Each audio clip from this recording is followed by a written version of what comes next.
시편 9편 보겠습니다. 오 여호와여, 내가 온 마음을 다해 주를 찬양하겠습니다. 주께서 행하신 놀라운 일들을 내가 모두 말하겠습니다. 내가 주를 기뻐하고 즐거워하며 가장 높으신 주의 이름을 찬양하겠습니다. 주 앞에서는 내 적들이 뒤돌아서다가 넘어져 멸망할 것입니다.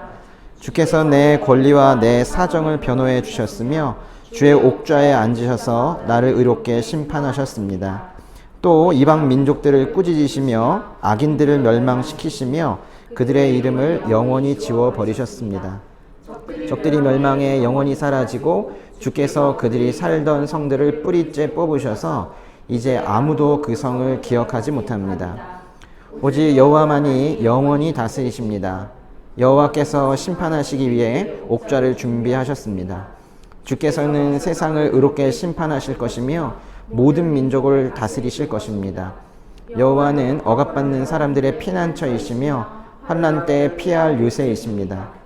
여호와여, 주의 이름을 아는 사람들은 주를 신뢰할 것입니다. 이는 주를 찾는 사람들을 주께서 결코 버리지 않으시기 때문입니다. 시온에 계시는 여호와를 찬양하라. 주께서 하신 일들을 온 세상에 선포하라. 살인자에게 복수하시는 하나님께서 고통당하는 사람을 기억하시며 그들의 울부짖음을 모른 척하지 않으시리라. 오 여호와여, 나를 미워하는 사람들이 나를 어떻게 괴롭히는지 보소서. 나를 불쌍히 여기시고 죽음의 문에서 나를 들어올리소서.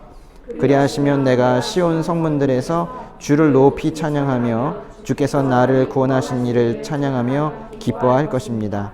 이방 민족들은 자기들이 판 구덩이에 빠졌으며 자기가 쳐놓은 그물에 발이 걸렸구나.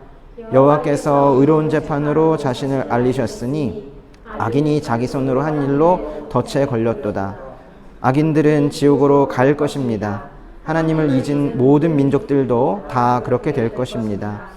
그러나 궁핍한 사람들이 항상 잊혀지지는 않을 것이며 가난한 사람들의 소망이 영원히 없어지지는 않을 것입니다. 여호와여, 일어나소서. 사람이 승리하지 못하게 하시고 이방 나라들이 주 앞에서 심판을 받게 하소서.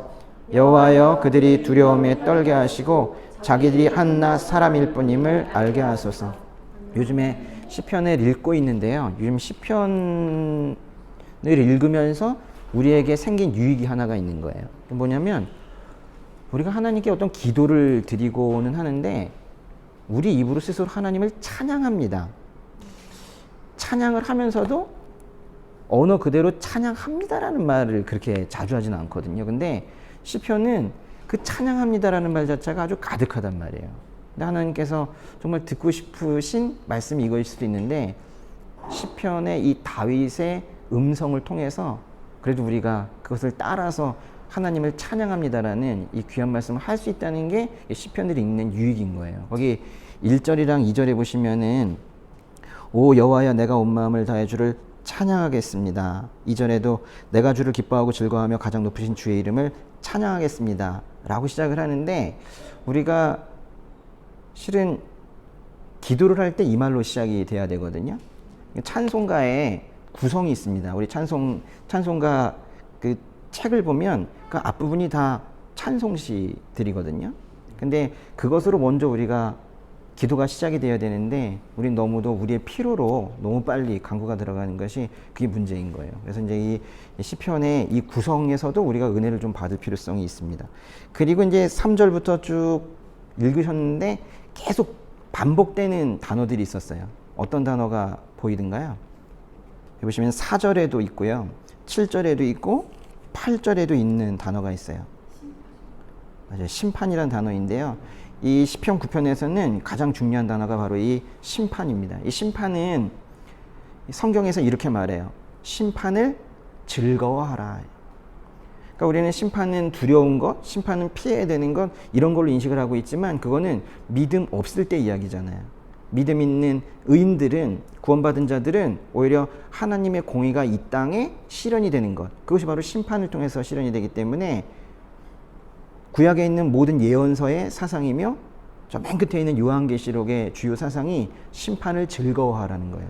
심판을 즐거워하라. 누가 들으면 뭐 저렇게 무서운 것을 기대까지 하는가? 뭐 이렇게 생각할 수 있겠지만은 심판을 즐거워하는 것이 공의의 하나님을 우리가 인정하는 태도인 거예요. 지금 여기서는 그 악인들을 심판하는 하나님을 지금 찬양을 하고 있는 겁니다.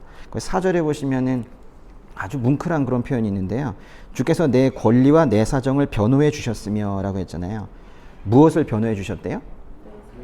권리와 사정을. 그러니까 권리와 사정이라는 건 내가 주 안에서 누려야 될 권리가 무엇인지를 우린 잘 몰랐는데 하나님께서 명확하게 해주시는 것이고, 거기 사정이라는 것은 우리의 또 아픔과 우리의 또 어떤 연약함 이런 것들에 대해서도 하나님께서 알려주고 계시다는 거예요. 그냥 그런 것들을 이미 다 알고 계시는 하나님께서 그런 우리가 권리도 챙기지 못하고 사정도 상당히 어려운 그런 것이 그 악인들로 인해서 우리가 그렇게 연약한 상태에 있는 것을 보시면서 그 악인들을 지금 심판하시겠다라는 그런 표현들인데, 여기 3절부터 6절까지가 모두 악인을 심판하시는 하나님을 찬양한다는 뜻입니다. 그러니까 구성이 이렇게 된 거예요. 1, 2절에서 제가 찬양합니다. 그 찬양의 이유를 3절부터 6절까지 악인을 그 심판하시는 그 공의 하나님을 찬양한다라는 거예요. 7절부터 10절까지도 그 심판하시는 하나님에 대한 찬양을 하고 있는데요. 11절에 찬양이란 말이 또 한 번 나와요. 11절 같이 읽어볼까요? 시온에 계시는 여호와를 찬양하라. 주께서 하신 일들을 온 세상에 선포하라. 1, 2절의 찬양이랑 거기 11절의 찬양이 어떤 차이가 있는 것 같아요? 1, 2절에서는 자기가 찬양을 하겠대잖아요. 그런데 이제 이 시에서 찬양은 스스로에게서 시작이 되어서 다른 사람에게 선포되면서 그걸로 끝나는 것이 아니라 같이 찬양하자고 권면해야 된다는 거예요. 그래서 여기 보시면 11절에는 시온에 계시는 여호와를 제가 찬양하겠습니다가 아니라 찬양하라고 하잖아요. 자기 찬양으로 끝나지 말라는 거예요. 그리고 보시면 13절에요. 여기부터 이제 기도거든요. 13절, 14절. 진짜 기도하는 마음으로 거기 다시 한 번만 읽어볼게요. 13, 14절. 오 여호와여, 나를 미워하는 사람들이 나를 어떻게 괴롭히는지 보소서. 나를 불쌍히 여기시고 죽음의 문에서 나를 들어 올리소서. 그리하시면 내가 시온 성문들에서 주를 높이 찬양하며 주께서 나를 구원하신 일을 찬양하며 기뻐할 것입니다. 13절의 뒷부분에 있는 나를 불쌍히 여기시고 죽음의 문에서 나를 들어 올리소서. 이거보다 위대한 기도는 없을 거예요.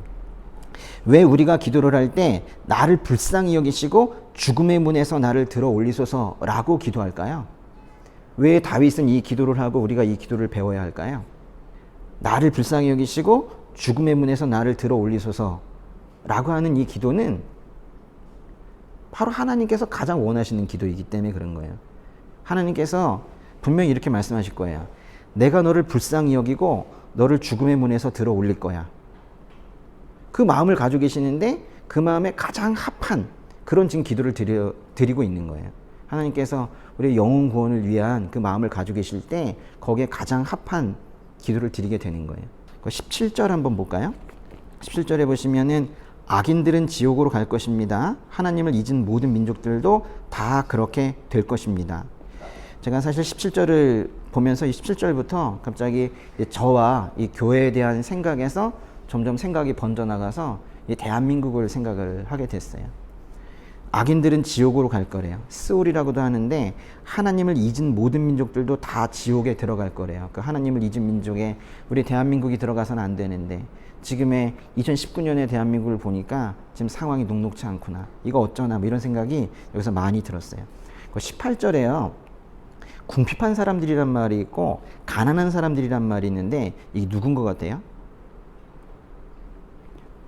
하나님을 잊은 사람들은 모두 지옥에 갈 것인데 18절에 보니까 궁핍한 사람들은 잊혀지지 않을 것이고 가난한 사람들의 소망이 영원히 없어지지는 않을 거래요. 궁핍한 사람들, 가난한 사람들 누구를 말하는 걸까요? 이게 다 하나님 나라의 백성들을 말하는 거예요. 하나님 나라의 백성들. 근데 하나님 나라의 백성들은 이렇게 궁핍하고 가난해야 되나요?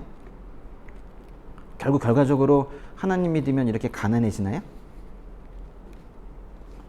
제대로 믿으면 그렇게 될 것 같은데요. 꼭 뭐 의식주가 해결이 안 돼가지고 힘들어하는 이런 것보다도 악인들이 또 번성하는 경우들이 있잖아요. 그 번성하는 악인들, 그 힘센 악인들에 대비해서 지금 이렇게 가난하고 궁핍하다고 하나님의 나라의 백성들을 표현을 한 거예요. 제가 요즘에 그 한국 사회를 보게 되면은 뭔가 이 대한민국을 세운 스피릿이 있거든요. 이 한국을 세운 그 기반 사상이 있는데 그것 자체가 흔들리고 있다라는 그런 느낌을 많이 받고 있어요.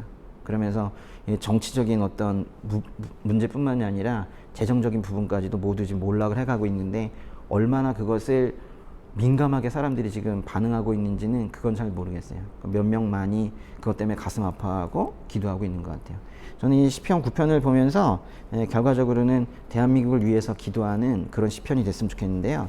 지금 이렇게 얼마 되지도 않는 알량한 지식으로 비현실성 있는 비현실적인 정책을 내어놓고 그거를 마치 세상에서 가장 좋은 정책인 양 이렇게 밀고 가면서 많은 사람들을 고통 속에 넣고 있는 그런 모습들이 많이 보이는데 그런 사람의 생각이 결코 옳지 않다는 걸, 사람의 머릿속에 나온 생각은 결코 하나님의 지혜를 따라가지 못한다는 걸, 하나님께서 반드시 승리하신다는 걸 저는 이 대한민국 땅에서 현실로 눈에서 하나님이 하신 일을 봤으면 좋겠어요.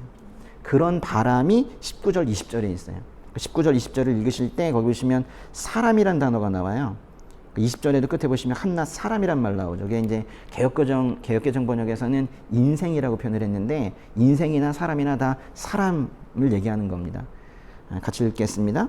여호와여 일어나소서, 사람이 승리하지 못하게 하시고 이방 나라들이 주 앞에서 심판을 받게 하소서. 여호와여 그들이 두려움에 떨게 하시고 자기들이 한낱 사람일 뿐임을 알게 하소서. 한낱 사람일 뿐임을 자신들이 아는 그런 유정자들이 대한민국을 이끌어가기를 또 기도하셔야 됩니다. 또 거기 보시면 사람이 승리하지 못하게 하시고 그랬는데요. 정말 하나님께서 승리하시는 그런 모습이 우리나라에서 보였으면 좋겠어요. 그래서 시편 9편 다시 한번 읽어보시면서 한국을 위해서, 우리 나라 위해서 기도해 주셨으면 좋겠습니다.